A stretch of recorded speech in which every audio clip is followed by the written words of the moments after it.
자, 시청자 여러분들 반갑습니다. 얼음사이다입니다. 자, 최근에 군대에서 혹한기 훈련을 하다가 이등병이 동사하는 사건이 있었다라고 합니다. 자, 뭐 정확하게 저체온증 때문인 건지 아직까지는 잘 모르겠으나 텐트에서 잠을 자다가 숨졌다라고 해요. 굉장히 안타까운 사건입니다. 자, 사실 제가 이 소식을 며칠 전에 되게 일찍 접했습니다만 혹시나 사실관계가 정확하지 않을까봐 좀 더 지켜보고 있었는데 이제는 뉴스 기사도 많이 나오고 있고 또 국무총리가 직접 철저하게 조사하라고 지시까지 했다고 하니까 일단 사람이 이렇게 다친 거는 명확한 것 같아요. 사실인 것 같습니다. 자, 절대로 있어서는 안 되는 일이 벌어졌는데 정말로 가슴이 아프죠. 정말로 안타까운 일입니다. 자, 군대를 갔다 오신 분들은 다들 잘 알겠지만 대한민국이 이게 어떻습니까? 전군에 걸쳐가지고 적어도 50만 명이 넘는 사람들이 모인 집단이 대한민국 군대다 보니까 진짜로 정말 별의별 사건 사고들이 일어나기 마련입니다. 실제로는 언론에 나오는 것보다 제대로 안 알려지는 크고 작은 사건들이 훨씬 더 많죠. 군대 갔다 온 분들은 다들 공감을 하실 겁니다. 자, 일단 만약 이렇게 저체온증으로 사망한 게 사실이라면은 도대체 어쩌다가 그렇게까지 된 건지 우리가 또 이런 경우의 수를 한번 조심스럽게 추측을 해볼 수 있을 것 같습니다. 자, 기본적으로 그러니까 준비가 부족했던 경우입니다. 내복이나 깔깔이, 특히 깔바지 같은 거라든지 목토시 등등 기본적인 방한 복장 준비하는 어떤 그런 것들이 미비했거나 특히 손난로처럼 개인이 여유분을 챙겨가야 되는 요령의 부족함입니다. 겨울에 입대해가지고 이제 갓 이등병인 신병이라면 심지어 혹한기 훈련이 야외 훈련이 처음인 애 같은 경우라면은 이럴 가능성이 높아 보이기는 해요. 원래는 이런 거를 그러니까 상병이나 병장 같은 선임들이 좀 챙겨주고 그러면은 좋은 건데, 자, 시청자분들도 요즘 뉴스나 인터넷에서 이런 것들 들어보셨을 겁니다. 그러니까 군대 분위기가 불과 5, 6년 전하고 지금만 해도 굉장히 많이 바뀌었다라고 하죠. 그러니까 선임병들이 어떻게 후임병들을 훈계하거나 지도하기가 사실상 어렵고 뭐만 하면은 부조리다 갑질이다 해가지고 신고 먹여버리고 휴가가 잘리고 이러니까 서로 그냥 기분 상해가지고 터치도 안 하고 사무적으로 개인주의화가 되어 있다, 뭐 이런 얘기들도 요즘 좀 나오고 있습니다. 자, 시청자 여러분들 당연히 제가 뭐 꼰대같이 뭐 이렇게 부조리를 옹호하고 그런 사람 아닙니다. 형 나이 되게 젊어요. 물론 그런데 이제 저도 군 생활을 다 해본 사람이죠. 신병부터 시작해가지고 말년 병장이 될 때까지 한 중대나 내가 속해 있던 대대 전체에서 막내에서부터 그 수백 명 대대 전체의 왕고가 될 때까지 저도 모든 군 생활을 다 해본 입장에서 이게 솔직히 그때그때 바라보는 시점이 좀 다를 수밖에 없다라는 거예요. 장단점이 있다라는 겁니다. 그러니까 기본적으로 어떤 군 기강을 어느 정도는 잡는 식으로 가자니까 어떤 문제가 발생합니까? 이 과도하게 갑질하고 나쁘게 구는 인간들이 있기는 있죠, 당연히 군대가. 근데 반대로 또 요즘 너무 풀어주니까 어떻습니까? 이번에는 또 밑에 애들이 정신을 못 차리고 선을 넘는 경우가 또 생기죠.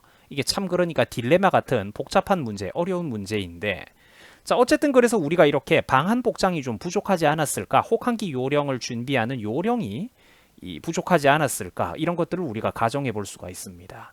자, 혹은 또 건강상의 문제가 있었을 수도 있겠죠. 요즘은 코로나라든지 유사한 독감 감기들이 유행을 하고 있는데 건강한 사람이라도 일단 이게 어떻게 운 없이 한번 걸려버리면 굉장히 몸이 아프고 컨디션이 저하가 됩니다.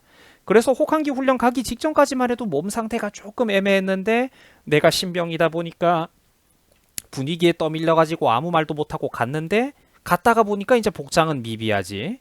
또 특히 신병일 때 긴장도 되고 마음도 약해지고 불안하다 보니까 이 영하의 추위로 온도가 떨어질 때 그 잠을 자다가 결국 잘못되어 버린 경우, 뭐 이런 것들을 우리가 한번 상상을 해볼 수가 있습니다. 자, 아무튼 그래서 절대로 있어서는 안 되는 일이 벌어지고 말았습니다. 진심으로 고인의 명복을 빕니다.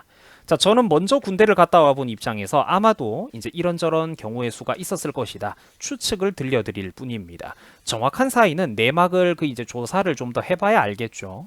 어찌됐건 간에 아마 저 부대에 저 병사가 소속되어 있었던 소대장, 중대장, 대대장, 그리고 그 위에 뭐 연대장이나 사단장에 이르기까지 여러 사람들의 군 생활과 진급도 박살이 나지 않을까 그렇게 생각을 해봅니다. 큰 영향을 받게 되겠죠. 자, 그래서 각서를 하고 혹시나 아직까지 군대를 안 갔다 오신 동생분들을 위해서 이제 앞서까지는 요약이었고 여기서부터 또 중요한 또 두 번째 본론입니다. 자, 혹시나 아직까지 군대를 안 갔다 오신 동생분들을 위해서 제가 혹한기 훈련에서 정말로 중요한 어떤 팁들을 좀 알려드리려고 합니다. 신병들은 이게 모를 수밖에 없거든요. 조금만 집중해가지고 한번 들어보시기 바랍니다. 자, 시청자 여러분들 혹한기 훈련이 뭘까요? 말 그대로 혹독한 한기, 겨울 시기, 그 추운 계절에 대비하기 위한 훈련입니다. 아주 추운 계절을 말하는 거죠. 혹한기에. 자, 사실 많은 분들이 학교에서 배워놓고도 까먹고 넘어가는 분들이 많은데 대한민국은 대륙성 기후를 가진 나라입니다. 온난하고 사람 살기 좋은 그런 유럽의 지중해성 기후나 미국의 캘리포니아주 같은 해양성 기후가 아니라는 소리입니다. 자, 시청자분들도 물이 땅보다 여름에 천천히 더워지고 반대로 겨울에는 천천히 차가워진다는 걸 알고 계실 겁니다. 물이 땅보다 비열이 크기 때문이죠. 비열이 작은 물질은 대표적으로 우리가 후라이팬처럼 빨리 데워지고 빨리 식어지는 뭐 철 같은 것들이 있을 거고요. 물은 비열이 되게 큰 물질입니다. 그래서 천천히 차가워지고 천천히 더워지죠. 자, 그래서 바닷가에 위치한 이런 해양성 기후 국가들을 한번 생각을 해보면은 바닷가에 있는 도시들은 연교차가 작아요. 1년 중에 가장 추울 때와 가장 더울 때의 온도 차이가 해양성 기후 국가들은 작다라는 거예요. 일본 같은 나라도 거의 해양성 기후인 나라들이죠. 근데 반대로 대륙성 기후인 우리나라는 이 연교차가 매우 큽니다. 거대한 땅, 즉 대륙의 영향을 굉장히 많이 받기 때문입니다. 그래서 우리나라나 내륙 지방에 위치해 있는 도시들은 상대적으로 여름에는 굉장히 더운 반면에 겨울에는 혹독하게 춥습니다. 대한민국은 세계적인 기준으로 놓고 봤을 때도 여름에는 더운 나라고 반대로 겨울에는 겨울 추위가 굉장히 혹독한 지역이에요. 우리나라가 절대로 온화한 지역이 아닙니다, 여러분. 그래서 혹한기 훈련이라는 것을 실시하게 되었습니다. 과거 그러니까 미군 사람들이 2차 세계대전 때도 그렇게 추운 지역에서는 많이 싸워보지 않았어요. 2차 세계대전 때만 해도 그 따뜻했던 태평양에서 일본하고 전쟁을 하거나 또 노르망디 상륙작전을 해도 그게 비교적 기후가 온화한 서유럽에서 그 백인들, 이 유럽과 그런 또 미국의 그런 선진국 사람들이 비교적 온난한 곳에서만 전쟁을 했단 말이죠. 근데 6.25 전쟁은 달랐습니다. 비교적 살기 좋은 땅에서 왔던 미군과 유럽군들이 이 유엔군 사람들이 한국의 엄청난 추위에 큰 충격을 받았다라고 하죠. 하필이면은 장진호 전투같이 그런 유명한 겨울 전투 당시에는 또 하필 그해 겨울이 유독 더 추웠다라고도 합니다. 자, 미국의 주요 대도시들은 대부분 해안가에 위치를 하고 있고 또 서유럽 같은 경우에도 아까 말씀드린 바와 같이 2차 세계대전 때 서유럽 같은 경우에도 이런 데보다는 날씨가 이제 온화한 곳들이란 말이죠. 그렇다 보니까 이제 수많은 사람들이 이 겨울의 위력을 잘 몰랐다가 장진호 전투 당시에 자연의 힘 앞에서 이렇게 어이없이 동사해버리고 동상에 걸려가지고 고통을 받는 등 안타까운 일들이 되게 많았다라고 합니다. 자, 수천 명이 넘는 사람들이 이런 피해를 봤다라고 하죠. 이런 거를 군사학에서 뭐라고 하냐면은 비전투 손실이라고 합니다.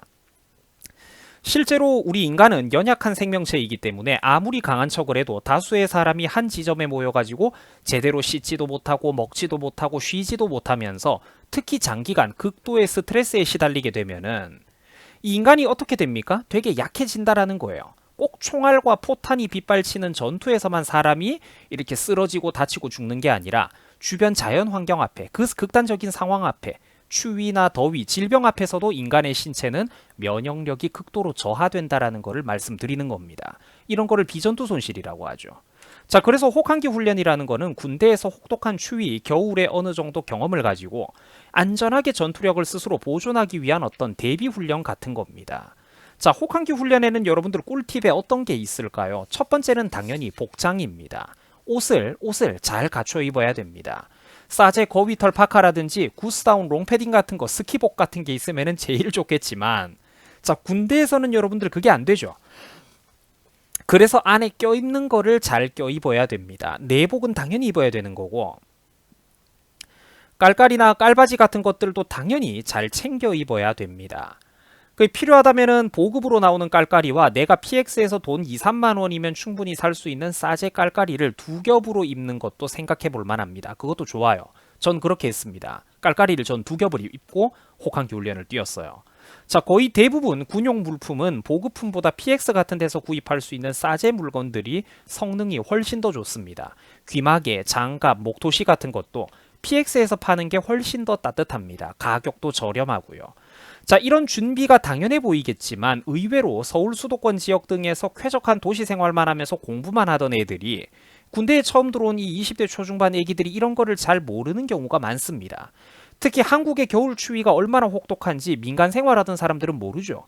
특히 영하 10도 이하, 20도, 25도, 30도에 가까운 날씨에서 산속에서 그 빈약하고 낡은 텐트를 치고 며칠간 버틴다는 게 얼마나 그게 사람이 지치고 극한까지 몰리는 피곤한 일인지 안 겪어본 사람들은 모를 수도 있다라는 겁니다.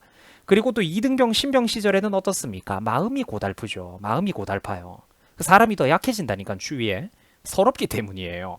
그 사람이 바싹 긴장하고 심리적으로도 얼어있기 때문에 더욱더 외부의 고난과 스트레스에 큰 영향을 받고 사람의 마음이 약해지기 쉬운 시기가 또 그 이등병, 일병, 신병 시절입니다. 자, 그리고 아까 제가 말씀을 드렸지만 보통 보급 깔깔이보다 PX나 인터넷 같은 데서도 쉽게 싸게 구할 수 있는 싸제 깔깔이들이 보통 성능이 훨씬 더 좋습니다. 착용감도 편하고 특히 안감에 그냥 밋밋한 재질로 되어 있는 이런 보급품과는 다르게 이 싸제 제품 같은 경우에는 안감에 기모 처리가 되어 있거나 보들보들한 어떤 밍크털 비슷한 그런 걸로 마감이 되어 있어가지고 훨씬 잘 나오기 때문입니다. 물론 밍크털이라는 건 제가 그냥 표현을 대충 그렇게 한 거고 아무튼 싸제 깔깔이가 생각보다 되게 보들보들하게 잘 나오고 한 2, 3만 원? 2, 3만 원 정도면은 충분히 좋은 걸 살 수 있다. 이렇게 제가 말씀을 드립니다. 보급품보다는 무조건 훨씬 나아요. 특히 요즘 군대 같은 경우에는 여러분들보다 불과 몇 살 많은 형들만 해도 어땠습니까? 군대 월급이 불과 몇 살만 더 많은 형들도 10몇만 원밖에 못 받았어요. 끼케야 20만 원 돈을 받던 시절과 다르다라는 거죠, 지금은. 거의 요즘 여러분들 군대 월급이 어떻습니까? 계급에 따라서 좀 차이가 있다지만 거의 80만 원에서 100만 원 넘게 받는 그런 시대가 되었잖아요.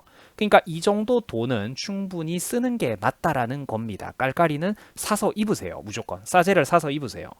또 목토시 같은 경우에도 까끌까끌한 재질의 어떤 털실로 엉성하게 짜여진 그런 바람이 술술 들어오는 보급품 목토시보다 보들보들하고 부드러운 털로 기모 처리가 되어 있는 싸제 목토시 같은 것들 PX 같은 데 가보면 다 팝니다.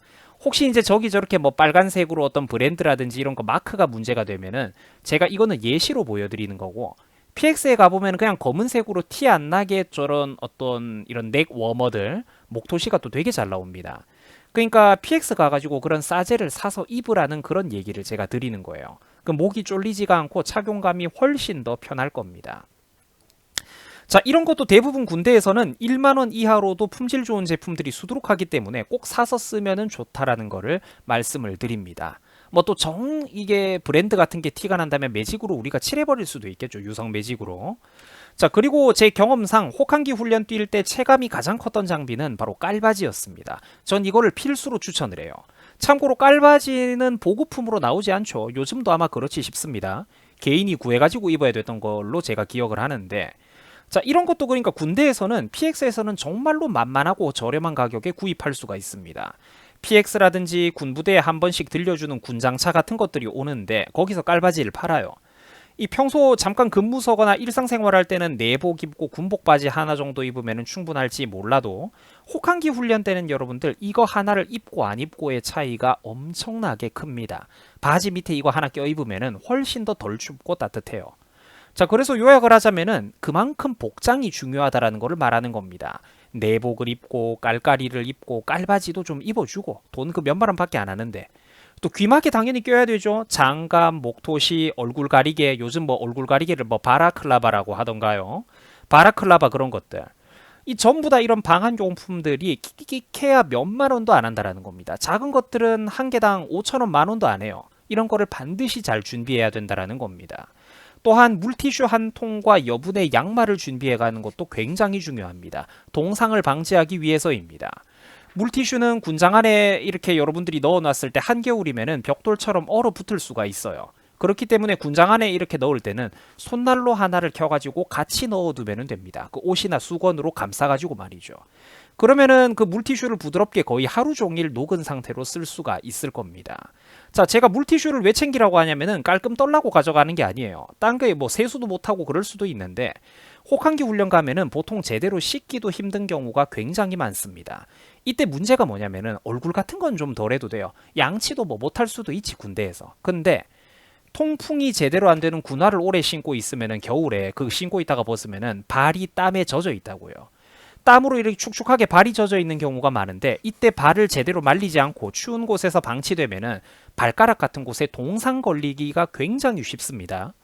그래서 최소한 물티슈로 발이라도 깨끗하게 닦아주고 나서 뽀송뽀송한 새 양말을 그 위에다가 신으라는 거죠. 그러면 발도 깨끗해지고 침낭 안에 들어가가지고 여러분들이 하루 종일 이렇게 밤에 또 잠을 잘 때 동상을 예방할 수가 있다라는 거예요. 또한 핫팩, 그러니까 손난로를 반드시 또 넉넉하게 준비를 해가야 됩니다. 그 신병들이 제가 군 생활할 때도 뭐 핫팩 한두 개면 되냐, 뭐 서너 개만 있으면 되냐 이러는 경우가 많았는데 절대로 그러면 안 되고 10개짜리 한 박스, 두 박스 정도는 가지고 가셔야 됩니다. 자, 손난로는 PX에서 쉽게 볼 수 있는 물건이죠. 손난로 다 PX에서 되게 많이 팝니다. 이거 미리미리 준비를 해야 되는데 이거는 참고로 마이핫 보온대라는 상품인데 되게 유명합니다. 절대로 제가 광고하는 게 아니고 제가 그냥 한번 추천 삼아서 보여드리는 거예요. 다른 제품들도 있을 수가 있고 그런 거는 여러분들 개인의 취향일 겁니다. 뭘 쓰든 크게 중요한 건 아니겠죠. 자, 10개짜리 한 박스인데 성능을 생각하면은 고작 이거 6, 7천 원 주고 사는 게 절대로 돈이 아까운 게 아닙니다. 아낄 거를 아껴야죠. 최소한 혹한기 훈련 갈 때 이게 한 박스는 있어야 되고 제 경험상 두 박스나 세 박스 정도 있으면은 충분하게 사용을 했던 것 같습니다. 뭐 개인 차이를 잘 고려하시기 바랍니다. 너무 많으면은 근데 또 이게 군장에 넣기가 힘들겠죠. 적당히 제가 생각할 때는 한 두 박스 정도면은 어떻게 급한 불은 끌 수 있지 않을까, 충분하지 않을까 싶습니다. 자, 손난로는 여러분들 언제 쓸까요? 해가 떠 있는 대낮에도 뭐 물론 겨울에 춥기는 하죠. 훈련 중일 때도 주머니 안에 하나 넣어두면은 손을 녹이기가 좋겠습니다만, 자, 보통 그럴 때보다는 특히 밤에 텐트 치고 잠을 잘 때 그때 가장 많이 씁니다. 한두 개가 아니라 여러 개가 필요해요. 이거는 말 그대로 지금 산속에서 한겨울 쌩쌩 부는 찬바람을 그대로 이겨내야 되는 상황이기 때문에 이때 신병 시절에 준비가 제대로 안 돼 있으면 정말로 뼛속까지 시립니다. 저는 군 생활을 하면서 혹한기 훈련을 2번 다 받았는데 신병 시절에 진짜 엄청나게 고생을 했습니다. 자다가 추워가지고 계속 깼었는데 하루 밤 자는 동안 진짜로 10번도 넘게 깨가지고 너무 제가 피곤하고 힘들었던 경험이 있어요. 자, 그러나 앞서 제가 말씀드린 바와 같이 준비를 잘해가면은 편하게 잘 수도 있습니다. 내복이나 깔깔이, 깔바지 등 방한용품을 잘 갖춰 입은 상태에서 똑바로 텐트를 잘 친 다음에 그 텐트가 1차로 바람을 좀 막아주고 또 내가 침낭 안에도 저렇게 이겹으로 들어가서 잠을 자면은 생각보다 견딜만 합니다. 그리고 바로 이때 침낭 속에서 여러분들이 잠을 잘 때 손난로를 대여섯 개 혹은 7, 8개씩 여러 개를 침낭 안에서 켜고 자야 되는 겁니다. 그러면 이건 진짜로 덜 추운 정도가 아니라 손난로 여러 개 키면 진짜 뜨끈뜨끈하게 잘 수도 있어요. 보통 발 주변에는 반드시 핫팩을 한 두세 개 정도 키는 게 맞습니다. 발이 제일 차갑기 때문이에요. 그리고 또 항상 말씀드리지만 이 발이나 발가락에 동상 걸리는 거 각별하게 조심해야 됩니다. 항상 깨끗하고 특히 건조하게, 발이 축축하게 젖어 있으면 안 됩니다. 건조하게 잘 유지를 해주세요. 뽀송뽀송하게. 자, 그 밖에 엉덩이나 허리 주변에 몸에 손이나 어깨 이런 곳에도 몇 개씩 이렇게 밑에 하체에서부터 머리 상체로 오면서 두세 개씩 이렇게 여러분들이 배치를 하고 자면은 되겠죠. 자, 이렇게 참고로 또 이렇게 큰 손난로의 열기는 생각보다 강하기 때문에 저온 화상 같은 거 혹시나 또 유의를 하시고요. 그러니까 맨살에 피부에 닿기보다는 당연히 뭐 옷을 입고 추우니까 자겠지만 옷이나 수건 같은 걸 한 겹 걸쳐가지고 피부에 직접 닿지 않도록 또 조심을 하기 바랍니다. 그래가지고 손난로가 7, 8개 심지어 뭐 한 10개 정도 이렇게 키고 자면은 아마 그 침낭 안에서 생각보다 굉장히 또 따뜻하게 버틸 수가 있을 겁니다. 손난로가 정말로 중요합니다. 자, 참고로 유튜버 얼음사이다 본인은 집 갈 날이 얼마 안 남았던 말년 병장 시절에도 막내 2등병들까지 제가 직접 그렇게 뭐 내무반에 생활관 찾아가면서 이런 애들 저런 애들까지 방한 장비 목장 점검해주고 핫팩 충분히 준비하라는 이런 요령을 다 알려주고는 했었습니다. 그래서 그때 친하게 지냈던 후임 동생들은 전역한 지 세월이 꽤 지난 지금까지도 연락을 주고받고 있습니다. 보통 여러분들 군대를 어떤 공간이라고 합니까? 인간의 본성과 밑바닥이 가장 쉽게 드러나는 곳이라고 하죠. 저는 거기서도 정말로 한 인간으로서 인간성을 잘 지켰던 사람입니다. 자, 그래서 아무쪼록 대한민국 국군 장병들 모두 화이팅입니다. 아직까지 군대를 안 갔다 오신 동생분들 모두 화이팅입니다. 항상 방한 준비를 잘 하셔가지고 절대로 다치지 말고 몸 건강하게 전역하시기 바랍니다. 자, 시청해주셔가지고 대단히 감사드립니다. 여러분들 수고하셨습니다.